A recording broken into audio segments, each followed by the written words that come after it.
les virages. À moto, il y a vraiment une ambivalence au niveau des virages. On adore ça parce que c'est là qu'on a des sensations sans aller forcément très vite. Donc il y a déjà un plus grand plaisir à piloter. Mais il y a aussi le risque, parfois lié au virage. Si on arrive un peu trop fort, on peut se faire peur. Si dans le virage, il y a un obstacle qu'on ne pouvait pas voir à l'extérieur du virage, c'est encore aussi un cas de figure un peu tendu à gérer. Mais c'est quand même quelque chose d'agréable qui fait partie intégrante de la moto. Tout d'abord, merci de me retrouver sur cette vidéo, donc amis motardes et motards.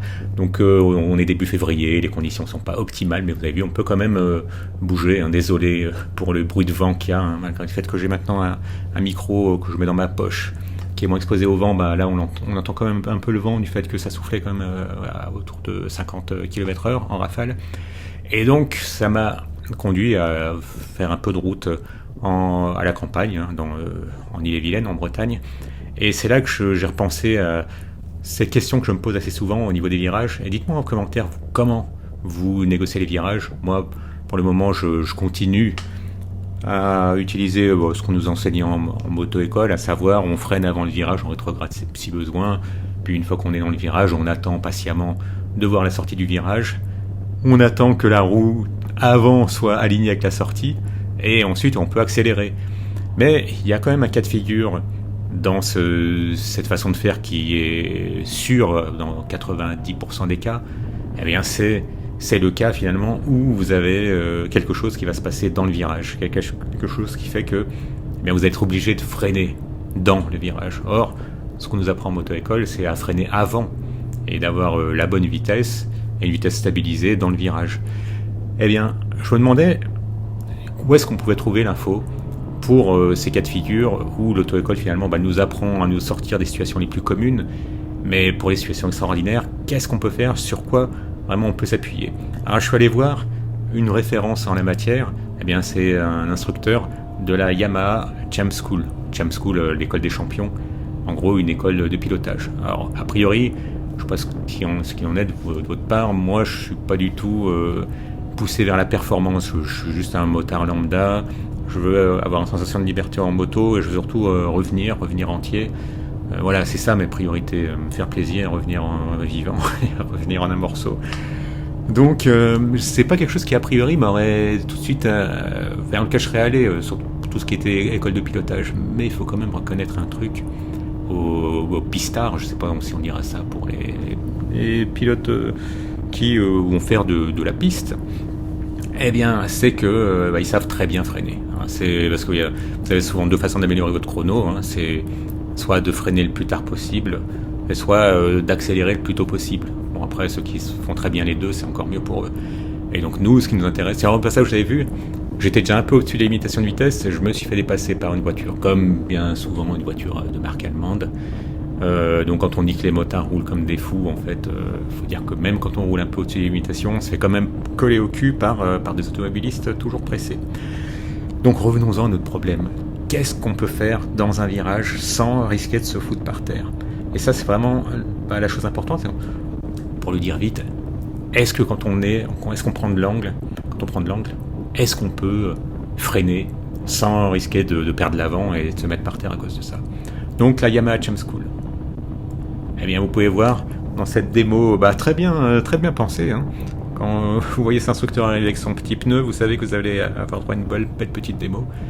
Eh bien, quand déjà la façon de freiner, on sait qu'on peut freiner en virage, il y a forcément un moment où vous avez dû le faire parce que vous étiez un peu optimiste. Moi je freinais plutôt de l'arrière quand je voulais un peu diminuer le rayon que prenait ma moto, parce que j'étais rentré un peu plus fort dans un virage que ce que je pensais. En parlant avec des collègues, d'autres n'hésitent pas à freiner de l'avant. Mais l'astuce la plus importante, c'est ce que démontre l'instructeur de la Yamaha Champ School, c'est qu'en fait, lui, il prend une unité de mesure de 0 à 100. Donc il considère, zéro freinage, c'est que vous freinez pas du tout. Si vous freinez relativement doucement, ça peut être, vous appliquez 5 points de freinage sur 100. Si vous freinez plus fort, ça peut être 10 points de freinage, 20 points. Si vous freinez très fort, 50 points de freinage, 80 points de freinage. Donc il a cette façon de graduer les choses. Et bien en fait, on peut se rendre compte, avec cette petite démo, que finalement, on peut, par exemple, en prenant de l'angle, appliquer, on va dire, 30 points de freinage, mais c'est la façon dont on va les appliquer, la progressivité qui fera toute la différence. Donc regardez la démo, là vous pouvez voir que quand il freine brutalement, eh bien la roue est chassée, donc c'est là que vous perdez l'avant et vous tombez. En revanche, si vous freinez très progressivement, eh ben, non seulement le pneu s'enfonce, donc vous avez davantage de surface de freinage, davantage de pneus finalement, de surface de pneu au sol, et en plus vous avez vu le pneu, il tient. Donc ça c'est déjà la première chose qui m'a rassuré, si on peut dire, c'est que les pros ils vous disent simplement qu'on peut déjà, on peut freiner sur l'angle, mais il faut pas le faire comme un bourrin, tout simplement. Comme un peu tout en moto, hein. Tiens, le deuxième en voiture allemande, il devait suivre son pote. Donc oui, on peut freiner sur l'angle, mais il faut vraiment le faire doucement, tout simplement pour que le transfert de masse vers l'avant se fasse très progressivement et que le pneu puisse bien coller à la route, et donc en toute progressivité. L'autre, d'ailleurs je suis arrivé sur cette vidéo-là par l'intermédiaire d'une autre vidéo d'un youtubeur que j'aime beaucoup, qui est très axé sécurité.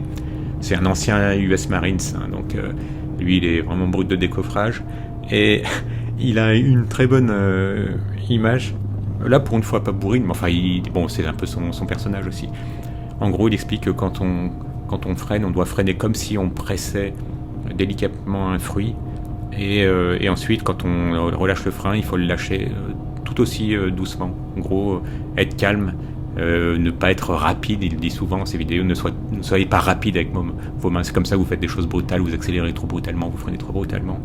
En fait, il faut être rapide dans la prise de décision, mais calme et modéré, presque lent dans l'exécution.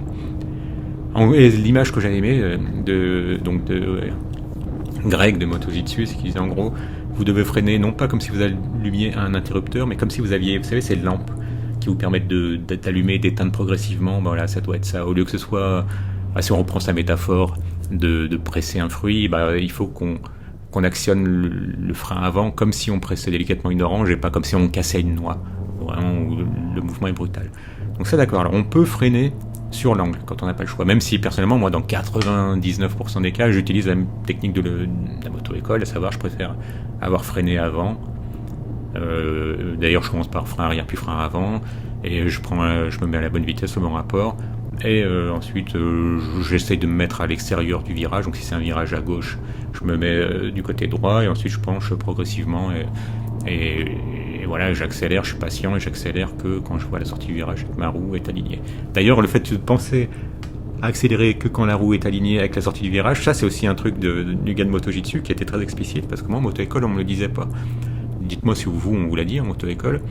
On nous disait simplement quand vous voyez, c'est toujours le regard qui guide la moto, donc vous regardez bien l'intérieur du virage, vous regardez surtout pas l'extérieur, ce qui vous fait peur, vous regardez où vous voulez aller, et une fois que vous voyez la sortie du virage, vous accélérez. Mais lui il avait une métaphore encore plus descriptive et intéressante. Il disait c'est comme si vous tiriez, forcément c'est un ancien US Marines, vous tirez pas avant d'avoir visé. Il disait en gros, il faut que votre roue avant soit alignée avec la sortie du virage pour commencer à accélérer. Parce qu'il le voit souvent, quand il est en balade, il voit des mecs qui accélèrent trop tôt, il voit la sortie du virage, ils accélèrent, en fait leur roue avant est pas alignée, et du coup il les voit refreiner, ralentir dans le virage ou refreiner, et voilà, c'est trop saccadé à cause de ça. Donc c'est pas bête son image de considérer que la roue avant c'est comme si c'était un fusil, une fois qu'il pointe vers l'extérieur du virage, vous pouvez enfin accélérer. Donc être super progressif dans ses commandes. Et si bien que ça m'a conduit de fil en aiguille, je cherche vraiment les experts dans le domaine, donc aussi bien le gars de la Yamaha Champ School, que je suis tombé aussi après de fil en aiguille sur un ancien pilote de patrouille autoroutière, ce serait l'équivalent chez nous des gendarmes ou de la police. Et lui, ce qu'il a comme astuce, ce qu'il donne à ses étudiants pour être le moins brutal possible sur le frein avant, c'est qu'avant de rentrer dans un virage, il met ses deux doigts sur le levier de frein, ou même quand il arrive à un endroit où il pourrait avoir à freiner, parce qu'il peut y avoir, une sortie de véhicule ou autre. Et si vous mettez déjà vos deux doigts sur le levier de frein avant, il y a beaucoup moins de chances que vous soyez trop brutal sur le frein avant que si vous avez tous les doigts sur votre poignet, et qu'ensuite vous devez les sortir rapidement parce que vous avez été surpris. Donc voilà, j'adopte ce truc aussi, ça sent que ça vient un motard de la police des autoroutes, donc les mecs ils savent ce qu'ils font. Est-ce que vous, c'est quelque chose qui vous préoccupe ou pas, le freinage? Moi, je sais que c'est la chose sur laquelle je suis le plus obsessionnel, si on peut dire ces temps-ci, parce que je trouve que le freinage en moto, c'est un peu comme l'atterrissage en avion. J'ai fait un peu d'avion de tourisme.